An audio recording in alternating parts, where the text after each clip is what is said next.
Thank you so much. Welcome to Backstage with Geoffrey Morrissey. I am pleased to be joined by the Smith Street Band. Thank you so much for joining us. If you should just introduce yourselves for our listeners. Yeah, no worries. My name's Chris, and I play drums in the Smith Street Band. Great.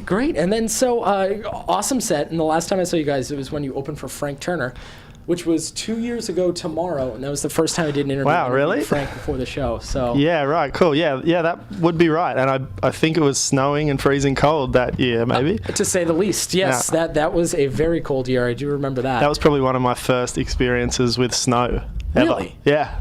Do you remember it fondly? I remember we the van skidded out at one point when we were driving, and it was really. I don't fondly remember it. No, it was horrible. Well, I can't say that I really blame you here.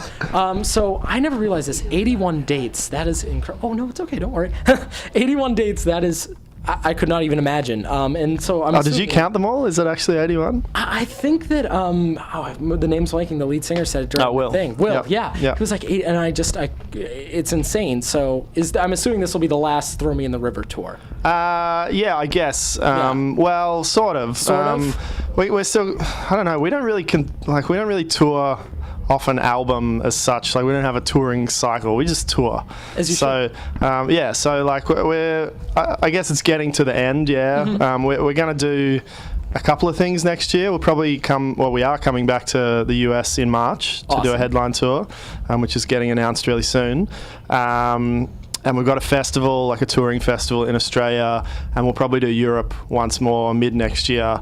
But other than that, we won't really do much other than focus on recording a new record next year. So, I guess we are still touring a bunch. Yeah. But No, that's awesome. To say the least, touring cycles kind of suck, so it's kind of nice that you get to come in midway through. And then, bands that you go on the road with, so the Front Bottoms, for example, you guys bring them back when you headline in Australia sometimes, which I find really cool. What is that like, kind of like the role reversal? It's really fun and interesting. What are you this guy for? I'm sorry. I don't mean to be cheating on you. I promise. Do you want to get in on this? Come on, Geoffrey. Come on. I know. I'm sorry. Let's go. I was hoping that you weren't going to catch me. You. I'm sorry. I'm just teasing. He saves the best till last. He was my first, though. There is some power to that, that's for sure. Well, if you didn't figure out, that's Brian Sella from the Front Bottoms, who we talked to earlier today, crashing my interview with Chris from the Smith Street Band now. And thank you to Brian for popping on in. Do you want to just ask that question again? Because I was going to say, I have no clue where we are either.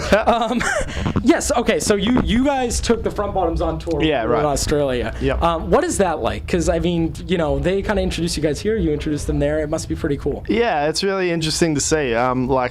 I guess we really liked the Front Bottoms when we asked them to come to Australia, obviously, because we wouldn't have asked them to come otherwise. But I don't think anybody fathomed how massive they were here in the US. So it was really cool for us to see. We've had the opportunity to take a bunch of international bands or bring them over to Australia now, and it's really, really interesting to be able to meet those people and then go to their home and you sort of exchange hospitalities, if you like, that you look after them and then they look after you, and it's a really nice way of going about things. And I guess I know that we wouldn't be on this tour here right now doing these massive shows with the Front Bottoms if we hadn't have offered to take them to Australia. So, it works in our favour as well. And, it's really great.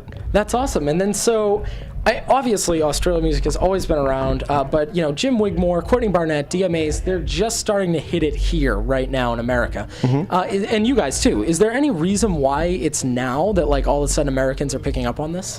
I have no idea. I guess I think maybe the reason that we have success, and in particular the reason that Courtney Barnett has success, is because both her and Will are songwriters that are pretty blatantly Australian. They're very true. It's pretty plain to see. So, I guess maybe people respect and latch on to that honesty in songwriting, and I know that that's what got me into Will's songwriting and lyricism in the first place. So maybe people from different parts of the world are the same. I'm not sure. Yeah. But then DMAs just totally contradicts everything I said because they just sound like Oasis. So Yeah, that is true, even yeah. though they're awesome, but yeah. So I don't know. Who knows really? Yeah. No, and definitely, and I love the cover that you guys do of History Eraser. Thank you very much. And that was just awesome. So as you guys are saying, you're getting ready to work on some new stuff. Yep. What is the toughest part of getting an album out and released that people may not think about? There's so many things, especially for us being a, pretty much self-managed, self-booked, or at least in Australia. We do everything ourselves basically. So. We kind of. Is this gonna? No, don't worry.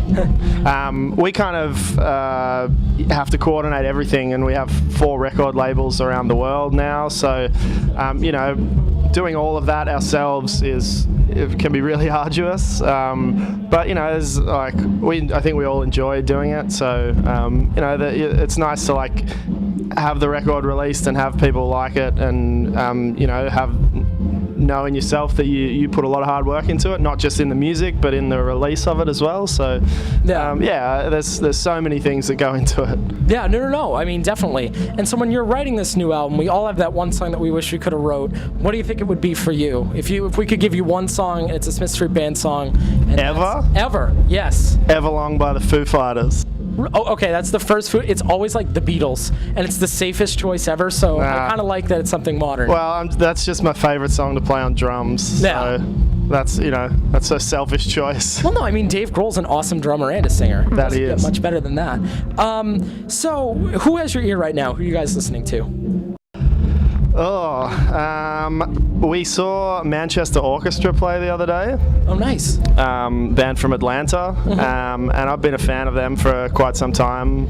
But I've seen them a couple of times before live, but they just floored me this time in particular. It was one of the best shows I've ever seen. So I've kind of been smashing that a lot recently. And the other thing I've been listening to a lot recently is our friends band from Melbourne are called the Bennies. Yeah. A local band, and they have just recorded a new album, which we have, but it's not released yet. I've been listening to a lot of that on repeat, basically. It's really cool, and I think it's coming out around the start of next year. So, really excited for them and for other people to hear it. Well, we will keep our eye out for that. Thank you so much for joining us. I know that it's been a busy, hellacious day with Boston traffic, as everyone can relate to. Thanksgiving traffic. Thanksgiving, exactly. Nothing better. Well, thank you so much, and have a great night. Thanks, Jeff.